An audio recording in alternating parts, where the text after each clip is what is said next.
Done that, been there. I don't know if you've been there yet, but you're gonna get there. In studio is Zeb Ruddell from Monroe. Monroe. It says technically you're from Columbia, Louisiana. I was born there. I mean, I was actually born in Monroe, but I was raised in Columbia, and I moved up to Monroe like 4th grade. Okay. So I went to OCS for a while. All right. And that's Ouachita Christian High School. Yeah, for those of y'all don't know. There you go. Yeah, See, I know my North Louisiana schools. You know your stuff. Yeah, Slaughter came from there. Yep. But I went to Neville my freshman year of high school. Okay. And I was tired of getting bullied by Will on the football field. You weren't the only one. I think a lot of people were, huh? Yeah. He's a monster. I mean, well, our high school, we wouldn't have played in high school if I would have still went to OCS, but I used to play him in like Pee Wee football, they called it YMCA or whatever, and it was back then, or he could run the football.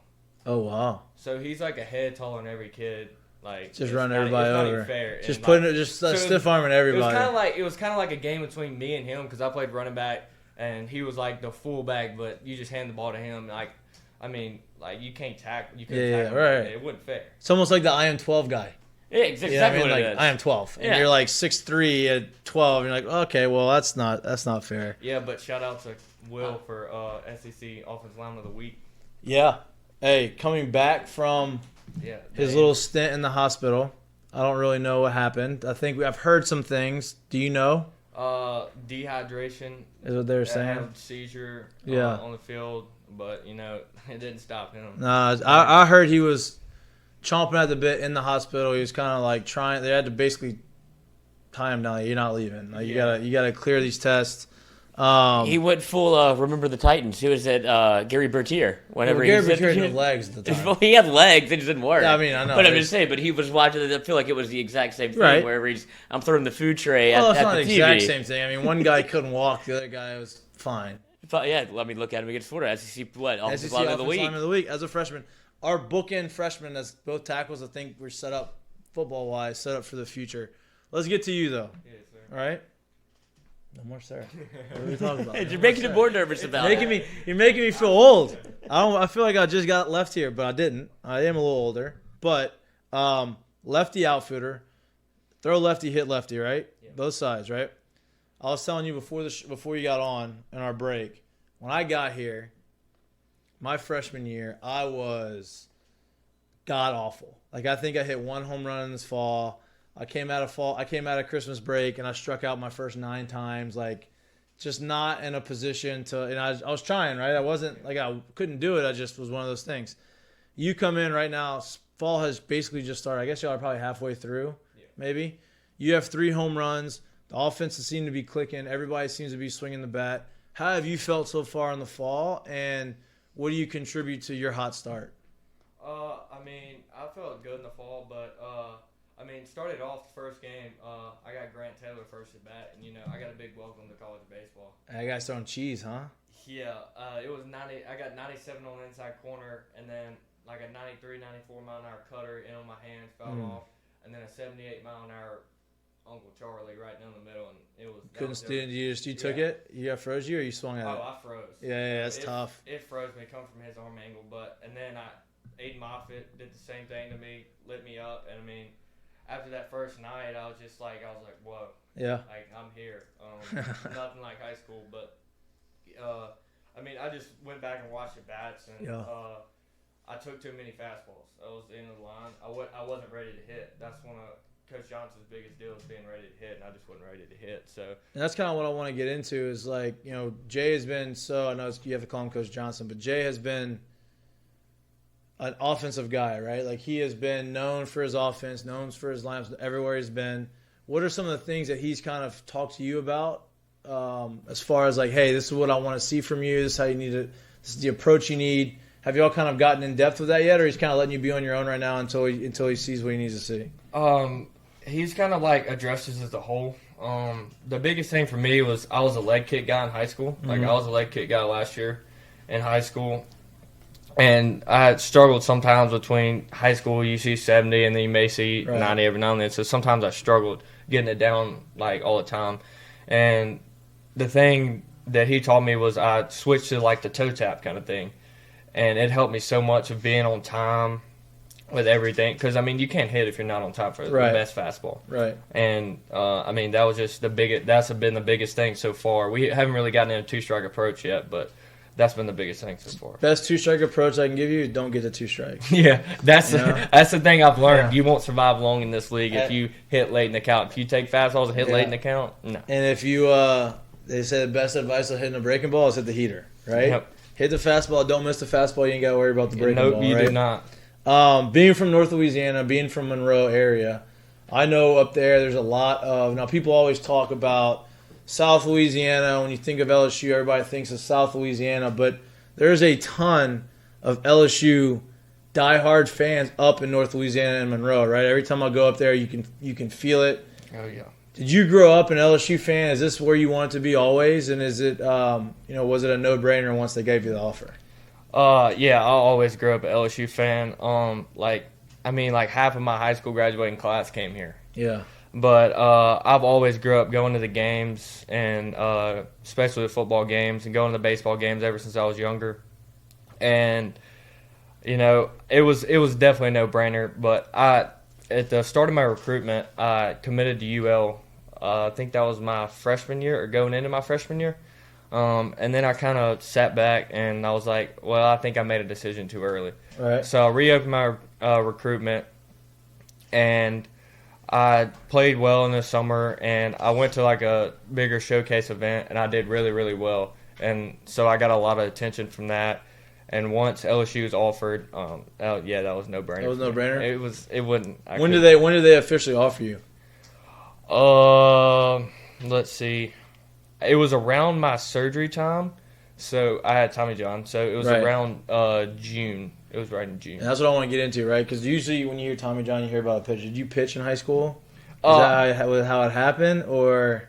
Well, I tore it during summer ball, COVID year. So it was it was been my sophomore summer going in my junior year. I was playing on my summer team, and we had a bunch of our guys that were supposed to pitch who had been hurt or whatever. And I mean, I wasn't no pitcher for sure. I was a thrower. Right. I feel that. Like, you just sounded so Neville right there. I feel that. No pitcher. I wasn't no pitcher either. I mean, no, I was not a pitcher. I wasn't get up there and throw it. But during COVID, I had been, like, before summer ball started, before we even know summer ball, I got really big. I was like 205. Like, I'm like 185, like 190 right now. Good weight or bad weight?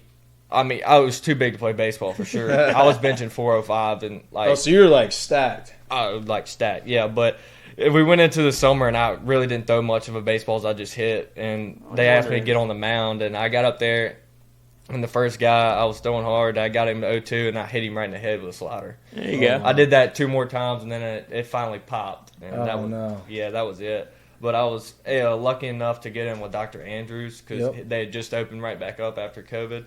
So I got in there and got my surgery done. How was that recovery like? Because I know, obviously as a pitcher, it's a year to a year and a half recovery to get back on the mound and kind of be the same pitcher that you were. But as a hitter, it's a little bit different because, it's not going to really affect your swing near as much as it's going to affect you throwing the baseball. And you need your arm, but it's not like it's as necessary as a pitcher, right? How was that recovery? And then mentally, how did it affect you? Because as a sophomore going into your junior year, like that's a big year in terms of recruitment, in terms of baseball. Like how did you overcome that, and how did you get through the recovery? Well, first of all, I wouldn't wish that on anyone, that recovery. It was tough, especially like me. I want to get up and do stuff. I don't sit around the house. I don't just lay down. No. But I mean, I came back, I think it was 8 months, because I played our first game of the high school season. I had it in June, so it had been it was around 8 months. So I came back a little early. I mean, I probably could have waited a little longer. Did you just DH, or did you play everything? I played everything. The first inning, I got a ball hit to me in center, and I was throwing a guy out at home, and I threw it, and I mean, like, my arm it was kind of chilly, but like my arm was still numb, like, because they move your nerve, and they move my nerve and stuff, and so part of your arm stays numb for like a year after or whatever. But yeah, I mean, the recovery process, it was great. it was just long days of just not doing very much. Like you start off for the first 2 weeks barely moving your arm and getting it stretched out. But, you know, I had people there with me able to help me through that. And but now LSU, they give you the offer during the rehab or after? Well, they gave it to me right before I had surgery. And then I told Did they them, know? So they didn't know. Did they know when you needed to have surgery when they offered you?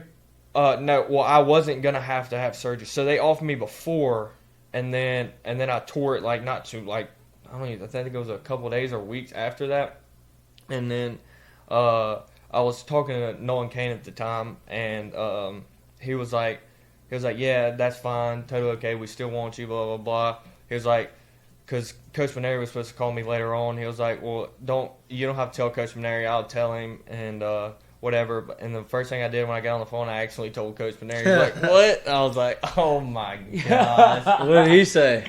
He was just like, he just kind of froze for a second. Then he was fine with it. He was like, yeah. But yeah, he kind of, I kind of threw myself under the bus right there. How was it when you finally when you got back? Right. So like for me, I broke my left arm playing football. My junior year, right, the fall of my junior year, so it's kind of similar. Obviously, the recovery wasn't as long for me as it was for you, but like 3 months, I got back. I was ready for baseball season, but my arm wasn't strong as it should have been. Had an okay season, not a great season, but to be able to get back on the field meant a lot, right? Like it felt really good. How did it feel to finally get back after all the recovery and after all the rehab, finally get back on the field knowing you had the LSU offer in your back pocket? It was the best feeling in the world. But I was able to get on a football field too before that. At 4 months, I threw on an arm brace and played football. Probably look at this guy, grinder. Gamer coach. I love that. Probably wasn't a smart idea. I love that. Yeah, I didn't think I was gonna be able to play football, and Dr. Andrews told me he was like, yeah, I'll let you play. So I did that or whatever. But going back to baseball, it was nothing like it. Being able to, I never thought that was gonna come. But it was so fun and it was awesome, and it was the best thing ever.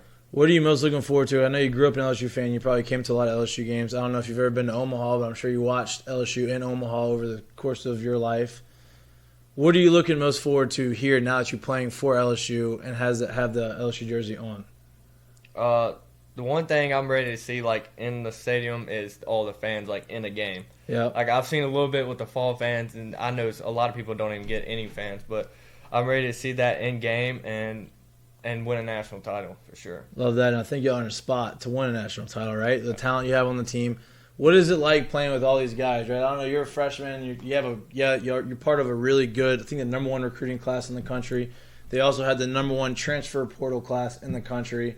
So you're surrounded by guys that a lot of guys are probably going to have a chance to make it to the big leagues, right? Hopefully you're one of those guys.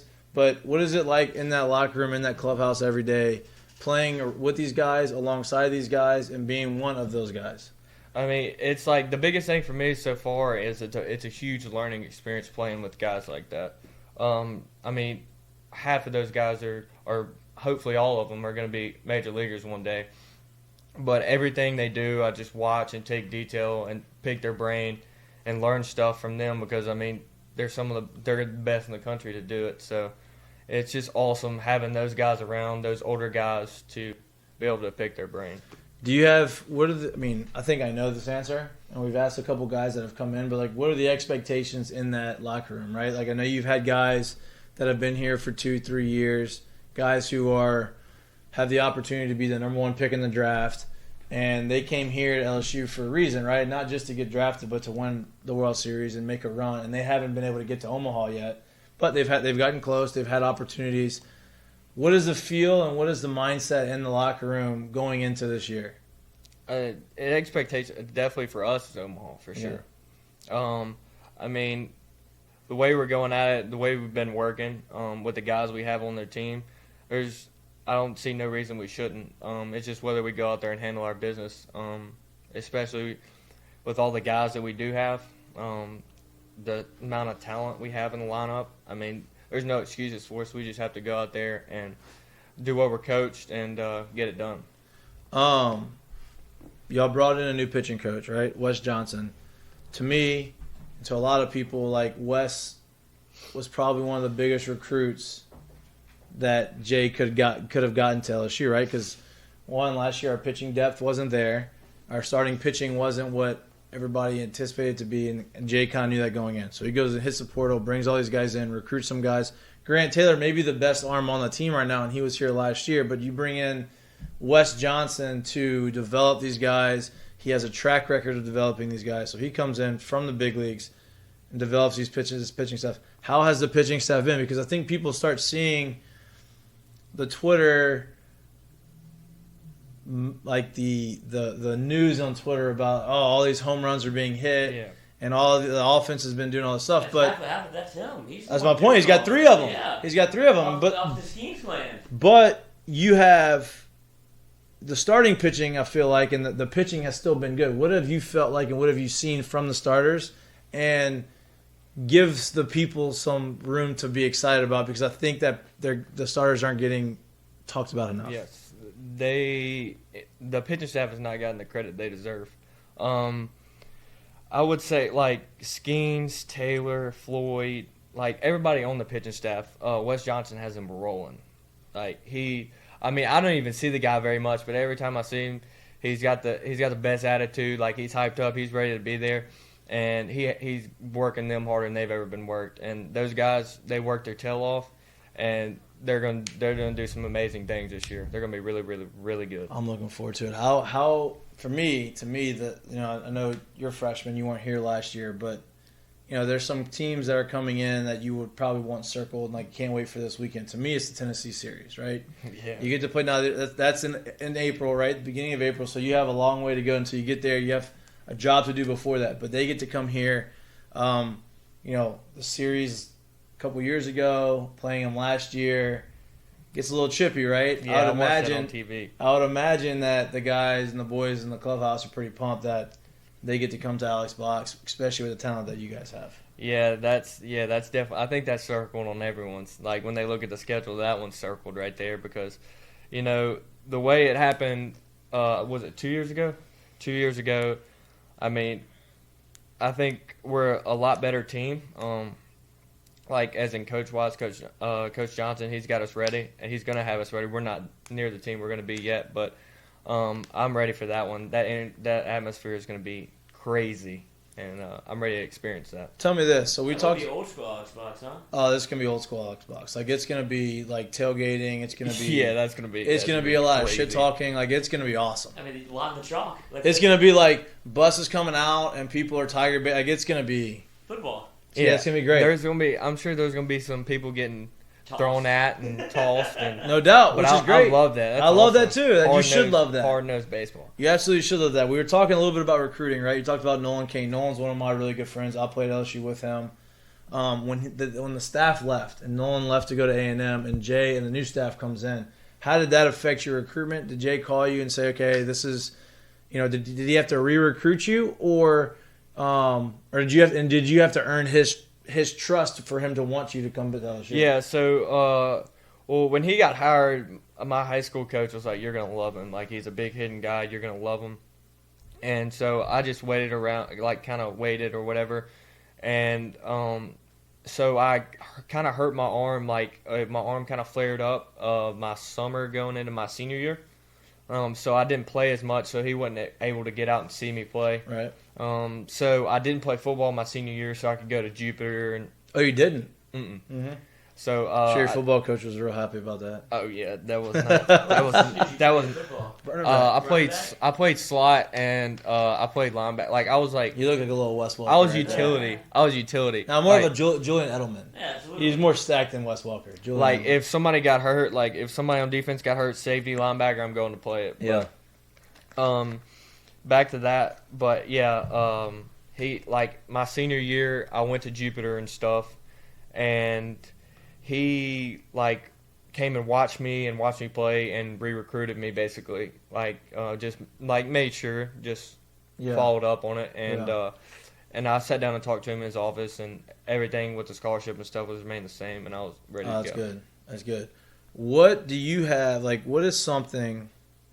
Actually, that's not something. What is being a lifelong LSU fan? Being place that you want to be, right? This is where you've always wanted to be. I'm assuming that you lived and died by watching LSU. That's how I did, right? I'm from Lafayette. Don't listen to that garbage. They committed to Alabama. I didn't commit to Alabama. That's not true. I thought about it, but they didn't offer me. So they didn't offer me. LSU hadn't at the time either. Okay, there was a reason. I wasn't picking them over LSU. I just hadn't got an offer from LSU yet.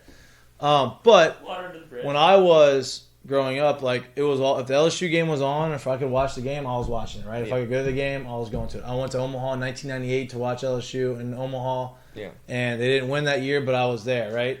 I'm assuming you have some of the same memories and feelings. What are some of your best memories growing up watching LSU? Like, what are some of the most vivid memories that you say, "Damn, I can't wait until I'm there doing that"?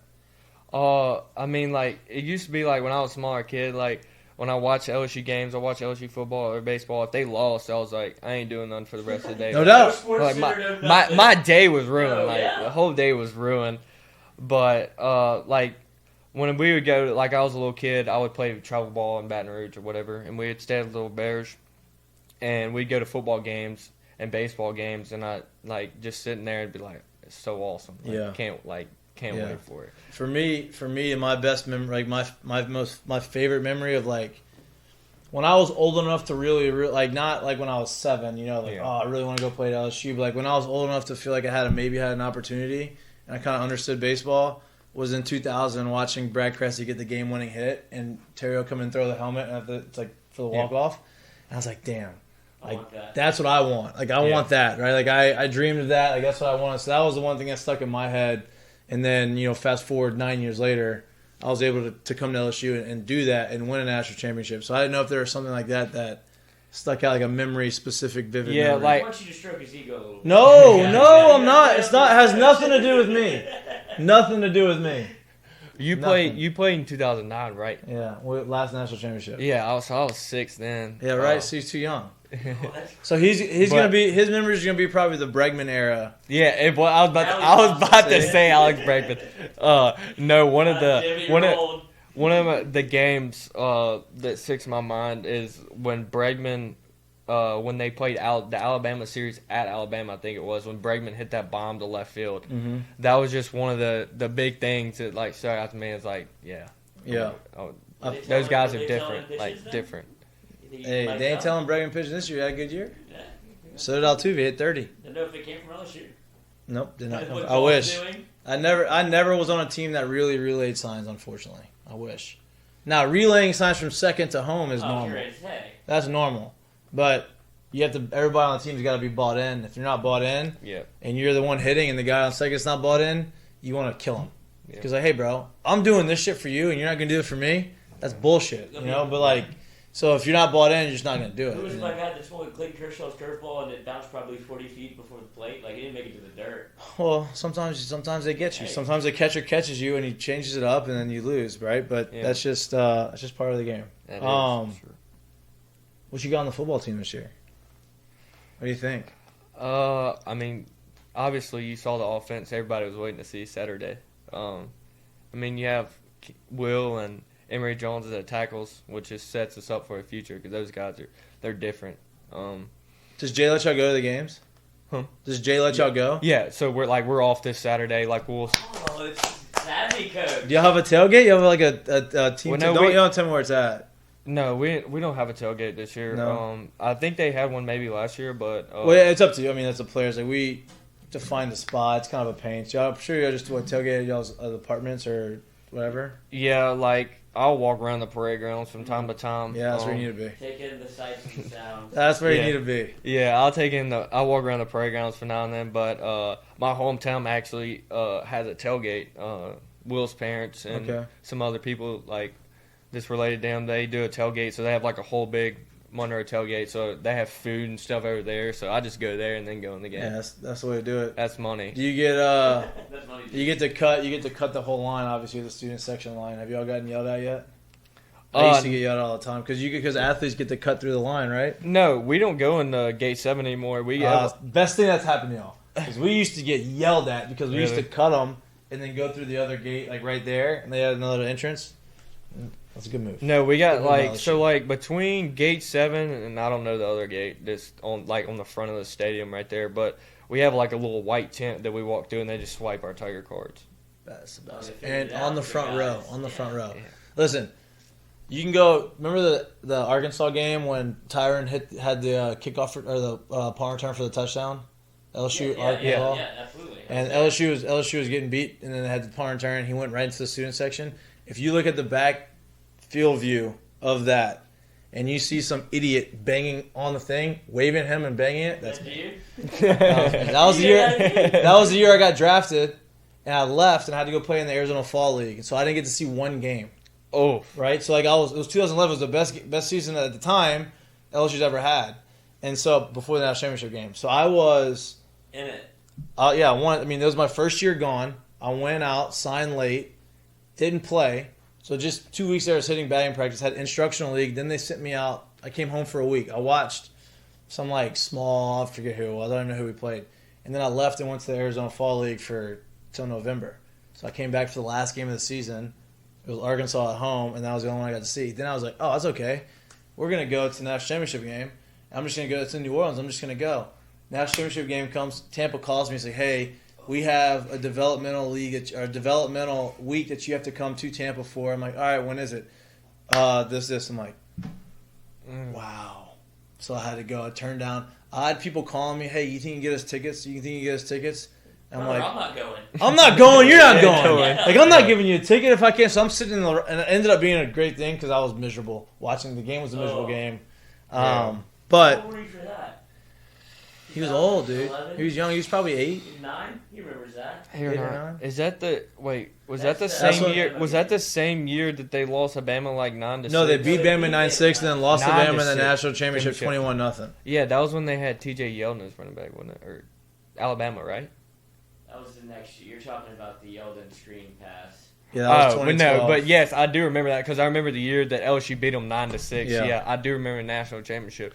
I don't remember whose house I was at, but I was younger. But I was messing around on an air mattress and they lost. So I popped it. I do remember that. I think it was because when we were kids we used to tear everything up and but of course we got out of the air mattress and we were jumping around. I do remember that we popped that. They lost. You can't trust a Neville kid. No, they find everything fun. Really, they find stuff to do. How much is? I don't know if you're living with Will Campbell or how much you're staying over there, but there's no way that Jack Besh take care of that dog. He came over here. He's like, Jack Besh just leaves his dog with Zion, the dog. Oh yeah, I've heard about that. Out. Oh, I do not stay with Will. He stays with Wes and Walker.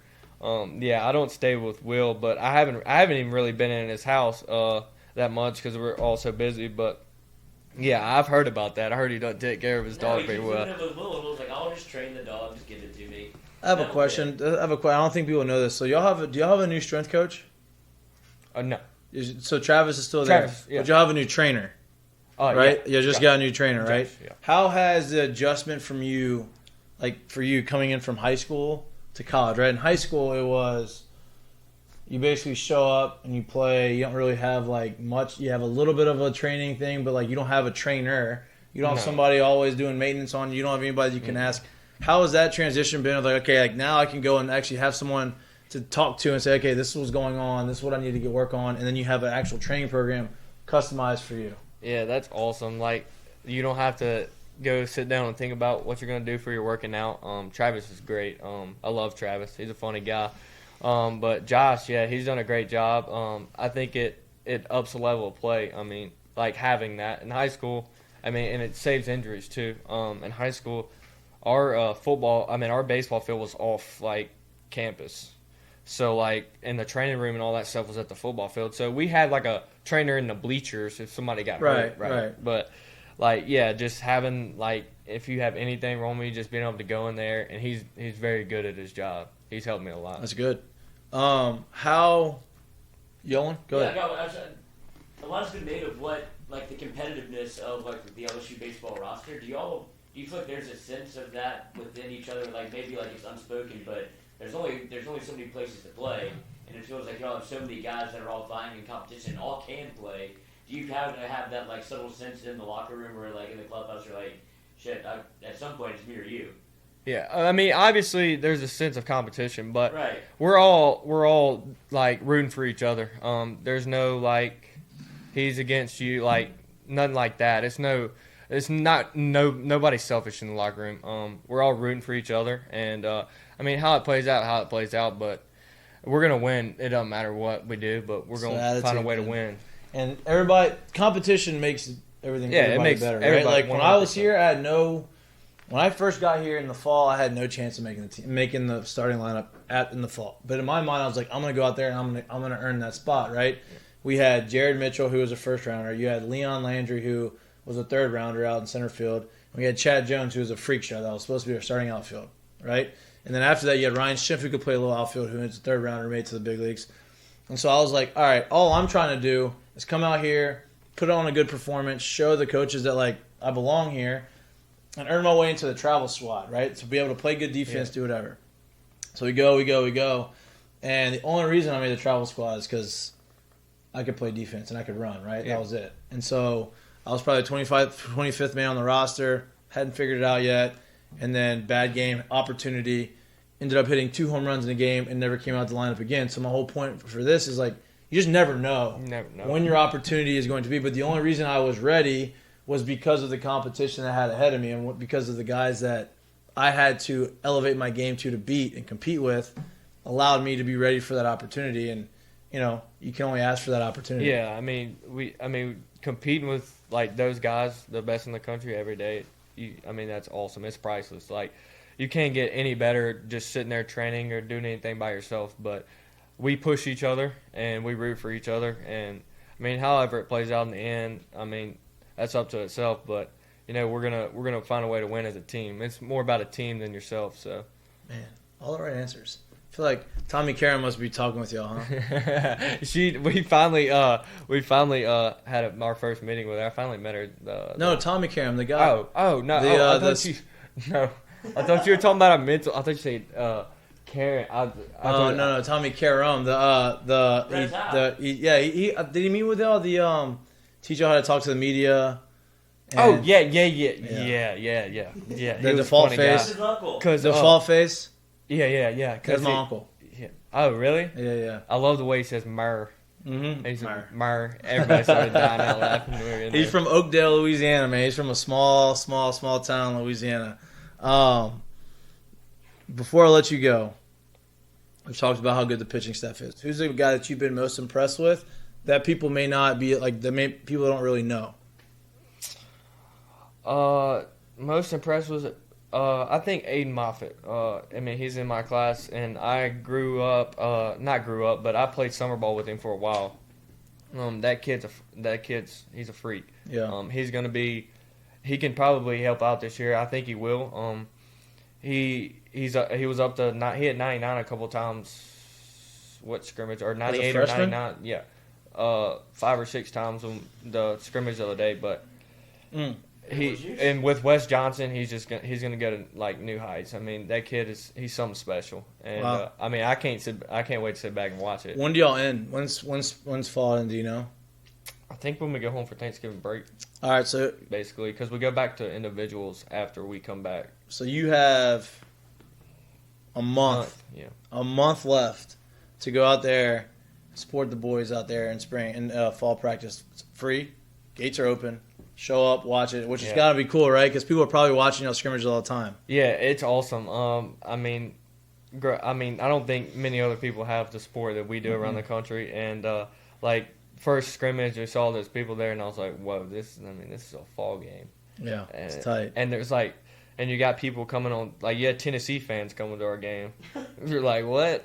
Scouting y'all out. Yeah, they're scouting probably, but it's awesome. Yeah, it's crazy that you don't know what you don't know, but you would expect it's like Alabama football whenever they do the spring game. And it's like there's 90,000 people. Yeah. And it's like shit. I should have taped up. I should have. I should have looked better than this. Yeah. That was just practice. No doubt. But no doubt. I got humbled real fast the first night I saw those fans. I mean, I'm humbled, but like it was a big welcome to college baseball for sure, and I needed it. I to see. You understood it. See how different it is. Yeah. Like you go into high school, and it's like like by my junior or senior year, you could maybe take a pitch off or do this and do that and still end up 3 for 4, 4 for 4, whatever it is. But you come here, and if you take one pitch off, you're done. Your bat's over with. You may only get one pitch in the bat. Yeah, like if you take a pitch off, your bat's over with. And that's one of the biggest things I've learned is really focusing in like every single pitch. And it's helped me a ton. And you're not going to get the talent you have on the roster right now and the pitchers that you're facing. Like, it's only going to make you better for the season because you're not going to face the consistency of the guys that you're facing every day in the fall. Yeah, to be honest with you, I don't think we'll face much better pitching than we have in the fall right now with the guys that we have. Those dudes are some freaks. I mean, and for people on Twitter, it may not look like those guys we're hitting a lot of home runs or whatever, but those guys are good. Very, very good. It's exciting. Baseball season's going to be fun. I can't wait. I can't wait either. I can't wait. Awesome. Zeb, dude, you're awesome, man. I appreciate you coming on. Yes, sir. Anytime you want to come back on, we get you on throughout the course of the year, like even in season. Jay comes on Mondays. Like I said, I'll tell everybody this. We like to use this as a forum. Yep. Come on here, talk, hang out. It's not real super serious, but we try to get good information out. We want, we'll ask hard-hitting questions the more we get to know you and the more comfortable you get. But we try to make this a fun, safe space. So I appreciate it, dude. Thank y'all. And, thank you, man. This was great. No, I appreciate it. I got the text while I was playing around the golf. And Are you a good golfer? I'm all right. We shot I think we were 4 under until the back. We were playing scramble. We were 4 under, and then like the last 3 holes, we ended up going 1 over. Oh yeah. Wow. We started off with the second hole eagle, and I was like, all right, we're about to play today, and then no. Damn, love that. Beaver Creek. Oh, great spot. That's the only place I'll go play. That's the only place I'll go play. I mean, I haven't played at Santa Maria or whatever else, but I'm Mother Nature, man. Oh no, dude, don't. It's not right. Santa Maria is too expensive. Sorry for whoever's listening to this. Santa Maria is too expensive. What they offer, Beaver Creek is perfect. It's always in great shape. Always. It's not expensive either. Yeah. Not at all. It's a hidden gem. Yeah, and you don't lose many balls there either. Love me a nice little golf. You've never been to Beaver Creek? Yes, I have. Have you? A long time ago. I've been a long time. He's a U Club elite. Yeah. That's what you strive for. U Club's tough now. I'm playing CCL on Friday. Oh. Couldn't get on the U Club. I got a tournament. So you're like that on golf, huh? I'm getting there. I'm not like that though. I'm not like that. I'm getting better, but this is my first time like really trying to play golf. I'm probably like he does hit about 360. Driver? Funny story. I broke my driver today. Oh, dude! I broke mine a couple weeks ago. I had to get a new one. My driver had exploded on the first 2 box right before a tournament the next day. We were on hole. You saw it. We were on hole 18 I squared today, it up, and we had just bogeyed or double bogeyed a par 3. I mean, it was terrible. And we were waiting on these people to play in front of us, and they were like on the green. We were just kind of waiting. I went ahead and hit my first drive, and I was like, I had another like ball in my pocket. I found the ball. I was like, you know what? I'm about to Happy Gilmore this thing. I went to Happy Gilmore. I swung and missed, and like I guess it snapped it over my back. I was like, oh my. Oh no. I just put it in the bag. I was just like, that's you know tough. what? Now you gotta ship it back and say, hey, I hit the ball and it was the faulty driver. Yeah, I probably shouldn't have said I swung and missed. No, I'm sure the golf people aren't listening to just call Shipsticks. Be like, dude, I shipped my clubs. And this snapped. Oh yeah, don't do that. That's just a blatant lie. You can make a little fib and say, hey, I swung the club and it just snapped. Yeah. You know what I mean? I don't think that excuse works anymore. I feel like a lot of people play golf and they're like, this is great. I've done it. I literally, an iron snapped in my hand and sliced my hand open. Get stitches. I didn't even hit the ball. What? I almost had to get stitches. Butterfly knife. Yeah. Yeah, it just snapped and broke. It went right through the grip. Iron snapped? Yeah, it was a six iron. He's got weird luck. It was tough. God, Came down like that's literally terrible. as I'm about to make contact with the ball, the grip snaps and it was just sliced. It was not good. But Yeah, I'd have got me a free set of clubs out of that deal, whatever kind of club you're using. Wait, is Zeb a family name? No. It's just Zeb? Yeah, it's just Zeb. that's a great name. I mean, everyone asks me if it's Zebediah or oh yeah, that all makes that sense. stuff, but I'm like, no. No, that's good though. It means people you're recognized. It's a recognizable name, right? Like that's a good thing to have a recognizable face, recognizable name, and to go like Yeah. That's good. Dude, I appreciate it, man. No, We're not going to keep you much longer. Like I said, anytime you want to come back on, you can come back on. We're going to take a 30-second break to let you get out of here. You're watching Mik'd Up. We're brought to you by